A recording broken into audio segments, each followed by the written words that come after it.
안녕하세요, 타타오입니다. 심청전, 여기에 대해서 묘한 느낌을 받은 게 대략 10여 년은 되는 것 같습니다.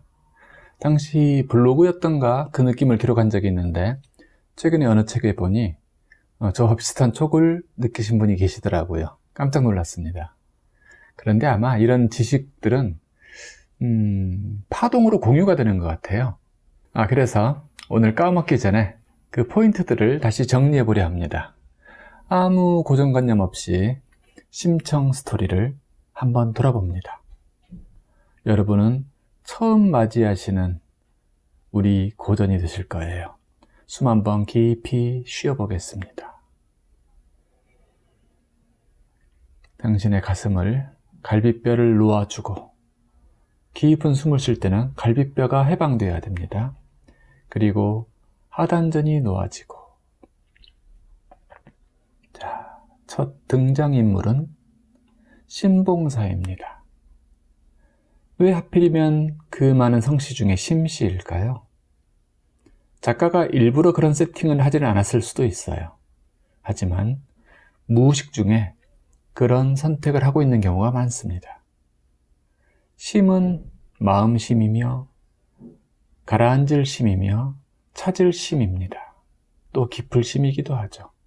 이 말은 무슨 뜻이냐면은 한글의 음파는 같은 음파의 모든 한자들과 일맥상통하는 법입니다.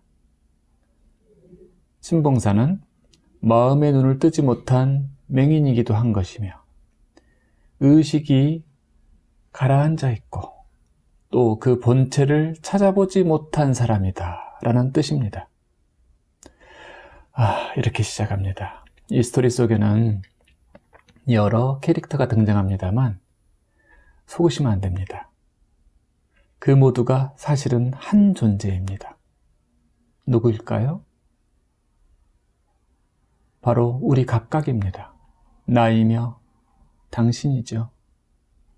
내 어느 순간이며 당신의 어느 측면입니다. 그래요. 저는 때로 마음이 감긴 봉사입니다. 그런데 그가 자식이 없어서 아내와 불공을 들인 끝에 귀한 자식을 얻게 되죠. 나중에만 공양미 300석이 등장하나 했더니 실은 처음부터 불공이 등장하죠. 불공이 뭐죠? 부처님께 뇌물을 바치고 소원을 비는 겁니까? 진정한 불공은 무엇일까요? 아직 신봉사는 진정한 불공을 알지 못합니다. 그러니 부처님 전에 쌀이라도 올리고 소원을 빌었겠지요. 그게 거친 차원에서의 불공이기는 합니다. 나중에 진정한 불공이 등장하지요. 이 스토리 속에서. 어쨌든 그래도 그 정성이 지극하였는지 딸을 낳았습니다. 귀한 딸. 그리고 아내 곽씨 부인은 산후 후유증으로 세상을 뜨고 맙니다. 그런 경우 참 많죠. 부처님을 낳고 마야 부인이 금방 세상을 뜨죠. 바로 이런 겁니다. 딸 이름은 청이라고 지었죠. 맑을 청, 심청, 마음이 맑음, 한 점 맑은 마음. 신봉사의 어둡고 칙칙했던 내면에 한 줄기 맑고 밝은 빛이 비쳐 들어온 것입니다. 밖에서? 아니죠. 안에서. 여러분, 안으로도 창을 내세요. 창은 밖에만 있는 것이 아닙니다. 때로 안으로 창을 내셔서 그 안을 들여다보세요. 그 안의 빛이 밖을 적셔주게 하세요. 그나저나 이 눈먼 아빠가 이 이야기를 어떻게 이룰까요? 이 말은 아직 어두운 의식을 가진 이가 어떻게 자기 안의 참나를 일깨울까요? 이 질문과 같습니다. 젖동량을 해서 키우죠. 이게 무슨 뜻일까요? 깊이 숨 쉬어보세요. 즉, 자기 안에 지식이 얇고 각성력이 어두울 때는 여기저기서 좋은 글, 좋은 말씀들에 귀를 기울이며 사상을 구걸하고 지혜를 동량해야 합니다. 이것은 당연한 과정입니다. 카톡으로 좋은 문구 보면 심취해서 그걸 여기저기 지인들에게 발송하는 경우 많이 보셨죠? 그게 그런 과정입니다. 아름다운 효과까지 넣어서 말이죠. 다만 그 과정에서 너무 오래 머무르면 주책이에요. 민폐일 수도 있습니다. 말은 안 하지만 좋은 글 보냈는데 뭐라고 투정할 수는 없죠. 그렇지만 속으로 별로 안 좋아할 수 있어요. 왠지 한번 잘 생각해 보세요. 왜 좋은 글 보냈는데, 아름다운 풍경 보냈는데 왜 안 좋아할까? 좀만 생각해 보면 알 수 있습니다. 자, 얻어진 지식을 자기 안에서 음미하고 숙성시켜서 자기화시켜야죠. 그런데 많은 분들이 평생 자기 것 아닌 지식 동량만 하다가 생을 마치기도 하는데 그건 참 안타깝습니다. 주인공이 되기보단 객석에서 팝콘 먹는 역할에 만족해버린 것이죠. 자, 신봉사는 심청에게 젖동량을 시키는 데서 그칠까요? 그렇지 않았습니다. 그의 내면에서는 알 수 없는 의지가 꿈틀꿈틀 일어나고 있었어요. 마음의 눈을 뜨려는, 이제 봉사에서 벗어나려는, 오래 묵은 꿈에서 깨어나 실상을 보려는 의지가. 그 증거로 심청이는 삭바느질을 해서 아버지 그리고 살림을 돕습니다. 삭바느질은 당신의 생에서 무엇이었나요?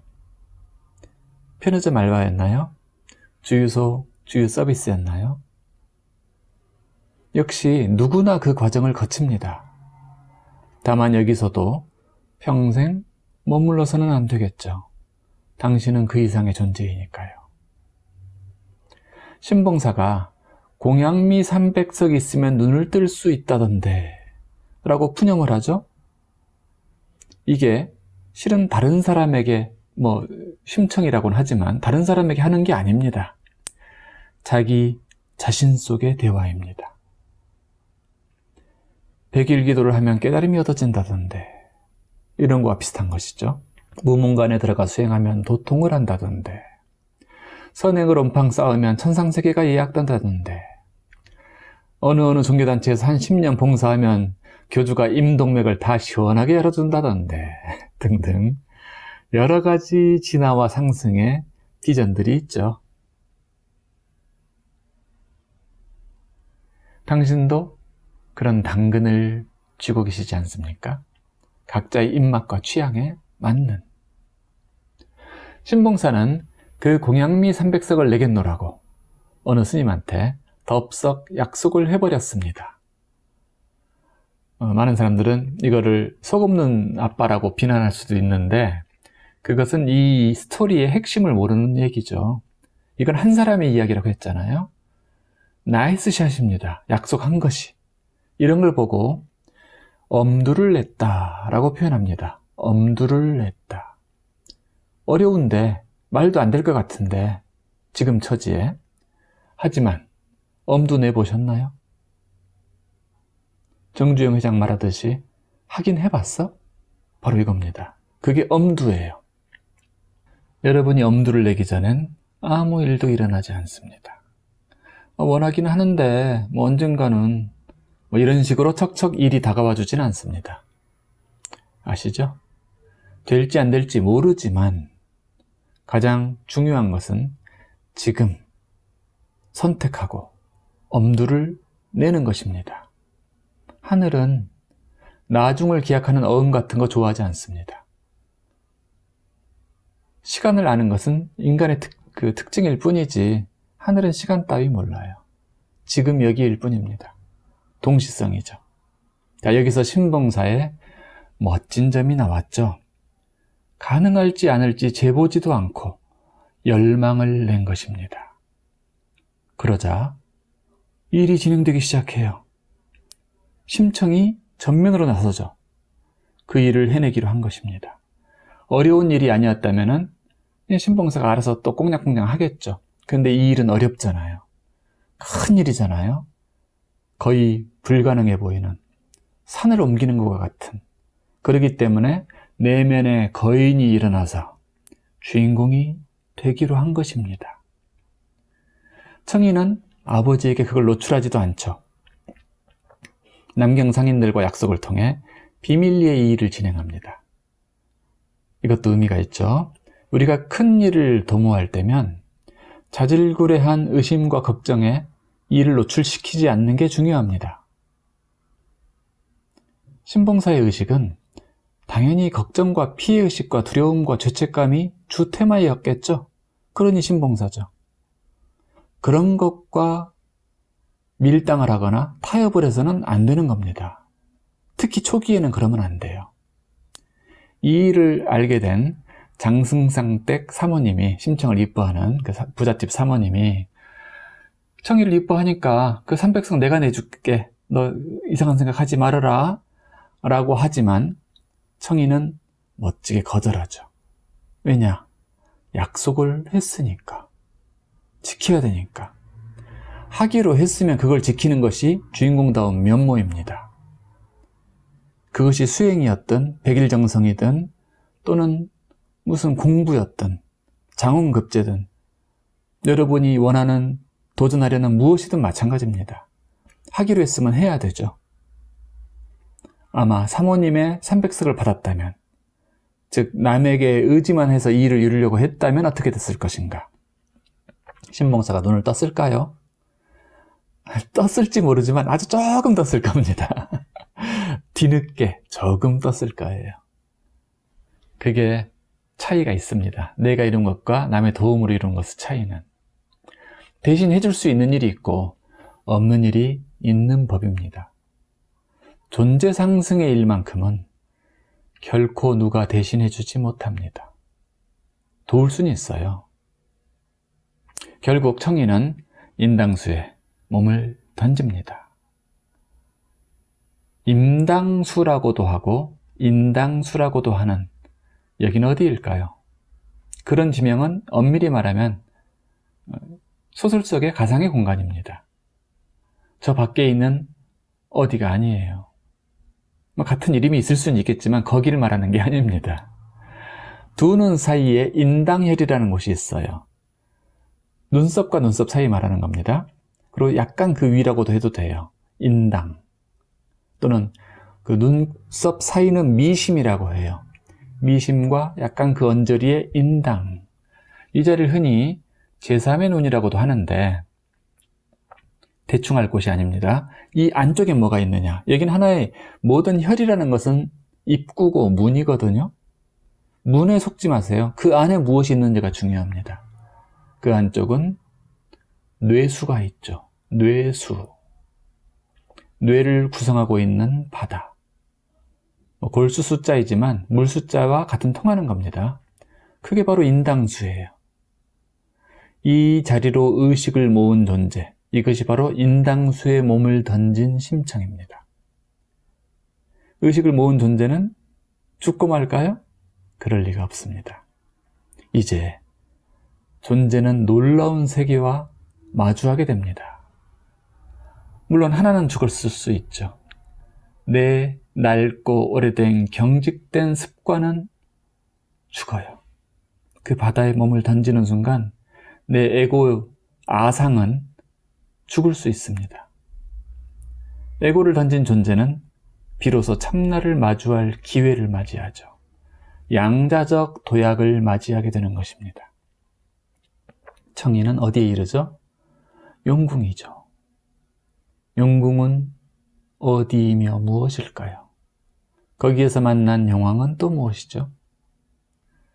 그 자리는, 이 인당이라는 자리는 전두엽의 입구이기도 하지만 그 속으로 난 고속도로를 쭉 달려보셔야 돼요. 제가 주로 하는 한글 소리공은 바로 이런 길을 뚫는 공법들인데, 고속도로를 쭉 의식으로 달려가다 보면 미심 안으로 말입니다. 간뇌라는 무의식의 심연을 만나요. 간뇌라고도 하고 시상하부라고도 하는 자리입니다. 그 자리를 쭉 더 지나가요.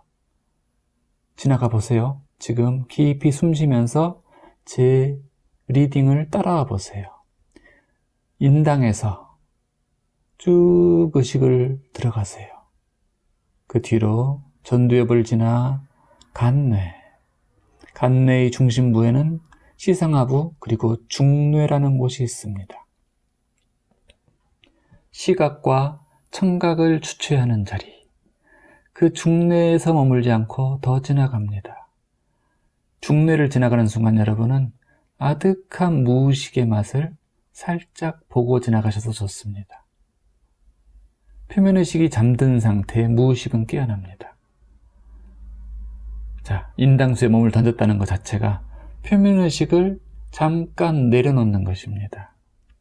그리고 깊이 들어가죠.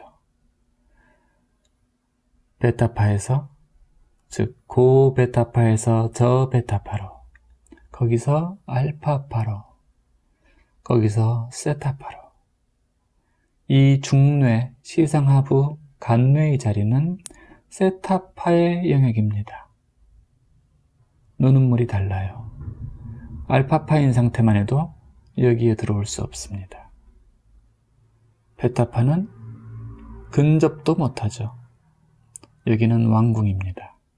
그런데 여기서 더 지나갑니다. 후두부 쪽을 향하여 쭉 달리다 보면 낡아 보이는 옛성, 그래도 웅장한 옛성이 보일 겁니다. 고성. 바로 뭐라고 써있나 볼까요? 문패. 송과체. 송과체라는 고성이군요. 여기가 용궁입니다. 뇌수라는 바닷속에 있는 용궁이죠. 지금은 권능을 많이 잊어버린, 그곳은 근원적 제3의 눈이기도 하죠. 거기로 보는 겁니다. 거기서 더 뒤로 가는 후두부, 후천경이라고도 표현하는 그 자리가 시각뇌거든요. 거기를 통해서 앞에 있는 눈이라고 하는 유리창을 통해 보는 겁니다. 눈이 보는 것이 아니라 그 자리가 보는 것입니다. 자, 어쨌든 송과체는 영의 관제탑이다. 그 자체가 영은 아니지만 영이 거하면서 지휘하는 자리다. 이렇게 보셔도 좋습니다. 그 자리에 먼지를 닦고 경화되어가는, 고착되어가는 석회질을 녹여내면 원래 말랑말랑했던 솔방울 같은 송과체는 다시 권능을 회복하여 적절한 호르몬을 분비하고 심신의 조화를 부여합니다. 조건적인 호르몬 분비가 아니라 조화로운 호르몬 분비를 말합니다. 이것이 중생과 현자의 차이입니다.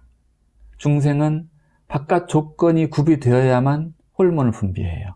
밥을 먹어야만, 인정을 받아야만, 자랑을 해야만. 그러나 현자는 그렇지 않죠. 자기 안에서 이미 충만해요. 충만하다는 것은 호르몬이 조화롭게, 자제하게 분비된다는 뜻입니다.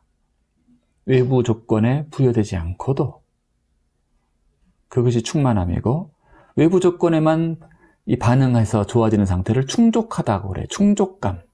이게 충족감과 충만감의 차이입니다. 자, 이제 송과체가 다시 권능을 회복하게 되면, 즉 심청이 송과체 용궁에 들어가게 되면 위대한 존재의 큰 걸음이 시작되는 것이고, 엔진이 다시 돌아가기 시작하는 겁니다. 용왕이 청이를 살린 게 아니라 심청이 용궁을 살린 겁니다. 깊이 숨 쉬어 보세요. 그걸 음미해 보세요. 여러분은 지금 어디 계십니까? 네, 송과체에 계십니다. 그리고 청이는 다시 물 밖으로 화생하죠. 어디에 화생합니까? 영꽃 위, 즉 사스라라 차크라를 통해서 장엄하게 재탄생하는 것입니다. 여기는 영이 오르는 도약대입니다. 제7차크라라는 이곳은, 두정이라고 하는 이곳은 바로 그런 곳이에요.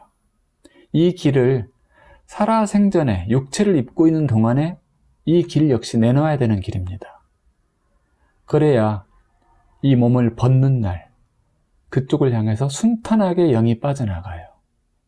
그렇지 않으면 환부로 빠져나가게 되는데, 아픈 자리로, 절단된 자리, 이런 간암이면 간으로. 이거는 고통스러운 길입니다. 무서운 죽음이죠. 아름다운 죽음, 고요한 죽음, 축복받는 죽음은 영이 사스라라로 빠져나가는 것입니다. 자, 존재의 지극한 자리가 태어나니 온 세상이 청이를 바라봅니다. 예, 그는 이제 깨달은 존재예요. 그리고 그만한 존경과 대우를 받게 됩니다. 어디로부터? 이 땅으로부터, 사람으로부터, 그리고 하늘로부터. 천공, 지공, 인공을 다 받게 되죠. 자, 이것으로 존재는 모든 것을 완수한 것일까요? 성통공완했을까요? 아닙니다. 성통은 했다 해도 공완을 한 상태가 아닙니다. 공업을 완수하는 것은 아직 일이 남아있어요. 그에게는 아직 신봉사의 영역이 남아있는 것입니다. 제도되지 않은, 해결되지 않고 순화되지 않은, 아직 미처 녹이지 못한 그 울화, 한, 트라우마. 어린 양이 울고 있습니다. 99마리의 양이 구제되었어도 잃어버린 한 마리, 그 어린 양을 찾으러 떠나죠. 아직 근심이 있고 분리불안이 남아있으며 때로 악몽을 꾸고 버려진 듯한 슬픔, 비기오식에 아직도 쩔어있는 그 애고는 어떡합니까? 그 뿌리 깊은 악몽의 업식은. 그래서 청이는 전국의 맹인을 모아 잔치를 엽니다. 내 모든 업식을 녹이고 비추는 작업을 시작한 겁니다. 그중 거친 업식을 추업이라 하고 미세한 업식을 세업이라고 하는데, 그것을 모두 모아요. 그리고 잔치를 벌입니다. 여기서 재판도 아니고 심판도 아닌 잔치라는 표현에 유념해 주세요. 그것은 죄도 아니고 벌받아야 하는 무엇도 아닙니다. 어둠을 개척하려 했던 선봉들이 입은 상처이며 눈물이며 고통의 흔적이지요. 그것은 진실로 선구자들의 희생이었고 훈장입니다. 당신 안에 있는 상처란 말입니다. 상처는 죄가 아닙니다. 잔치를 열고 칭찬하고 보듬어주고 얼싸안아 위로해줘야죠. 그들은 모두 해방되어 가는 것입니다. 그것을 일러 피를 신원해준다 라고 요한계시록에서는 표현했고요. 또 우리 무속에서는 살을 풀어준다, 살풀이한다, 이렇게도 말합니다. 그리고 그 결과를 아시죠? 여러분은 아십니다. 마음의 어둠이 모두 사라지고 세업과 추업이 다 녹아 쓰러진 그 자리에서 신봉사는 번쩍 눈을 뜹니다. 감동적인 피날레 아닌가요? 당신 안의 신봉사 안녕하신가요? 당신 내면의 청이는 잘 크고 있습니까? 아, 당신의 인당수, 송과체는 청안하신지요? 오늘 살펴본 심청 스토리, 사실 이것 외에도 신화, 설화들은 이렇게 미묘한 메타포를 품고 있습니다. 다음에 또 다른 아름다운 스토리에서 만나요. 그리고 제가 웬만하면 이런 말씀 안 드리는데 댓글 좀 달아주세요. 그게 저를 얼마나 힘을 주는데요. 그럼 안녕히